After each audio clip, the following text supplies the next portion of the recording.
بله بیننده عزیز بفرمایید. سلام علیکم جناب استاد. علیکم السلام و رحمت الله. اسم شریفتون آقای؟ بنده عبدالمجید هستم جناب استاد. آقا عبدالمجید از ایران. از ایران. بفرمایید آقا عبدالمجید، در خدمتتونم.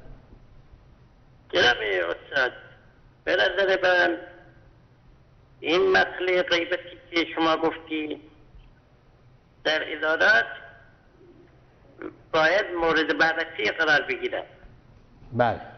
پس غیبت به نظر بنده مدیر و مسئول اون اداره شخصی رو که غیبت میکنه. آقا عزیز این غیبت ما گفتیم که این غیبت کاری به برنامه ما نداره. این غیبت اون تأخیر هست و مثلا سر کار نرفتن. اینجا غیبت شما بدگویی کردن، از کسی بد میگید، عیبشون میگید، این غیبت است برادر عزیز. شما غیبت مثلا در اونجا غیبت غیره، اینجا غیبت غیر است. غیبتی که در قرآن آمده منظور شما هست؟ از چیه؟ ما در قرآن میگیم، پس در کاری به ادارات ما نداریم.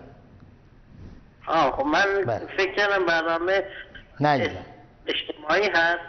خب این غیبت یک موضوع اجتماعی است، ولی الان همه گریبانگیرش هستیم و از همدیگر بد میگیم، غیبت میکنیم، تهمت میزنیم.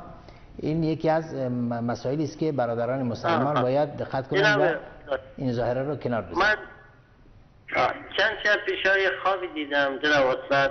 والا اینجا الان تعبیر خواب نیست برادر عزیز، اینجا موضوع غیبت است. اگر سوالی در مورد غیبت دارید ما در خدمتتونیم. بله سلامت باشید جناب استاد. بله. اتفاقا من یه مدتی ورم معده هم دارم. زمینم خدا شفاتون میده انشالله و ورم معده‌تون خوب بشه. این به خاطر همون صحبت زیادی است انسان ورم معده میگیره.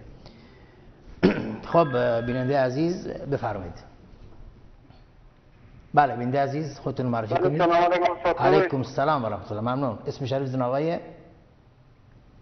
تیموری هستم از افغانستان متماس شدم. بله آقای تیموری از افغانستان.